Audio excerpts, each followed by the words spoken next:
नमस्कार शेतकरी मित्रांनो, मी तुमचा आवडतीचा कृषी सल्लागार कृष्णा मधुकर आवारे आज तुमच्या या व्हिडिओमध्ये स्वागत करतो। शेतकरी मित्रांनो, बऱ्याचशा ठिकाणी पावसाळ्याला सुरुवात झालेली आहे। मात्र ज्या शेतकऱ्यांना पाणी कमी होतं द्राक्ष शेतीसाठी किंवा इतर शेतीसाठी जे काही पाण्याची कमतरता होती त्या शेतकऱ्यांना पोषक असा पाऊस ठरणार आहे।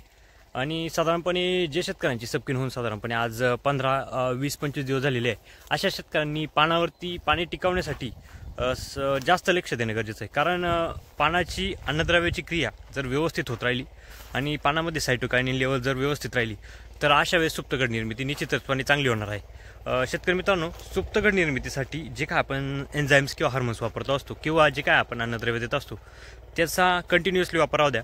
त्याचबरोबर जे काय आपण लेट सपकिन झालेले प्लॉट आहे अशा प्लॉटवरती असं लक्ष द्या की आपली लीफ मार्जिन किंवा जी काय पानाची जी आपण साईज म्हणतो किंवा थिकनेस म्हणतो ती थिकनेस कशी व्यवस्थित राहील यावरती थोडं लक्ष द्या, जेणेकरून पान लवकर खराब होणार नाही।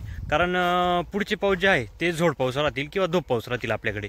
आणि बऱ्याचशा ठिकाणी मध्ये पावसाचा प्रकार हा असा आहे की वादळी पाऊस होत आहे। वादळी पाऊस झाल्यामुळे काय होणार आहे की झाडांना थोड्याफार प्रमाणामध्ये जखमा होणार आहे किंवा जी काही कवळी फांदी आहे त्या कवळ्या फांद्या देखील इथे तुटणार आहे, निब्बर फांद्या देखील काही तुटणार आहे इथं। त्यामुळे लक्ष असं द्या की साधारणपणे कॉन्टॅक्ट बेसिसवरती आपल्याला फंगीसाईड कसे जाता येतील त्यावरती लक्ष द्या। थोडा कालांतराने पाऊस आपल्याला उघडा दिसला तर सिस्टमिक बेसिसवरचे हात काढून घ्या। सपोज जर पाऊस झालेला आहे आपल्याकडं, झोप पाऊस झालेला आहे, फांद्या तुटलेल्या दिसतात, तर टॉपगन, सल्फर आणि झिंक या प्रकारचा स्प्रे घ्या। टॉपगन आपल्याला घ्यायचं 400 ग्रॅम, सल्फर घ्यायचं आपल्याला 250 ग्रॅम आणि झिंक घ्यायचं आपल्याला 100 ग्रॅम। शेतकरी मित्रांनो, त्यानंतर पुढे जर कालांतराने पाऊस जर उघडला आपला तर त्याच्यानंतर आपल्याला पुढं स्प्रे घ्यायचा आहे कॉन्टॉप किंवा कर्जत घ्या। तुम्ही कॉन्टॉपही घेऊ शकता किंवा कर्जत घेऊ शकता किंवा स्कोर घ्या, म्हणजे भुरीला पण जाईल। किंवा ड्रोनेक्स येत असतं, जे काय आपलं GSP क्रॉप सायन्सवाल्यांचं ड्रोनेक्स येत असतं, त्याचे पण एकदम उत्कृष्ट असे ते भुरीवरती आणि डावण्यावरती दोघांना पण तुम्हाला काम करणार आहे। त्यामुळे पुढचा स्प्रे घेताना काय करा, जर पावसाची आपल्याला उघड दिसली किंवा उघडणारा पाऊस आहे तर त्यानंतर आपल्याला स्प्रे घ्यायचा आहे आपल्याला ड्रोनेक्स 200 मिली, त्यामध्ये प्रेगा फास्ट घ्यायचा आहे आपल्याला 500 मिली, त्यामध्ये चिलेटेड बोरॉन आपल्याला घ्यायचं आहे 100 ग्रॅम, याप्रमाणे स्प्रे घ्या। त्यामध्ये तुमचं ड्रोनेक्स मी सांगितलं तुम्हाला, जे की तुमचं भुरी आणि डावणी या दोन रोगांना नियंत्रित ठेवण्याचं काम करणार आहे। प्रेगा फास्ट सुप्तगड निर्मितीचं काम करणार आहे। त्यामुळे प्रेगा फास्टचा वापर हा प्रेगा फास्टमध्ये मॉलिक्युल्स जे काही सुप्तगड निर्मितीसाठी आवश्यक असणारे अन्नद्रव्ये, त्याचप्रमाणे जे काय हार्मोन्स आहे सुप्तगड निर्मितीसाठी आवश्यक असणारे हार्मोन्स आहे ते हार्मोन्स देखील आहे।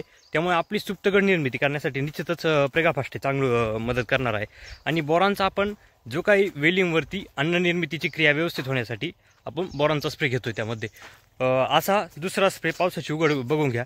त्याच्यानंतर कालांतराने जर परत पाऊस पडला तर आपण परत कालांतराने आपल्याला स्प्रे असा घ्यायचा, परत टॉपगन सल्फर काढून घ्या किंवा कॉपर M45 तुम्ही देखील घेऊ शकता, काही हरकत नाही जर पाऊस अधिक असला तर।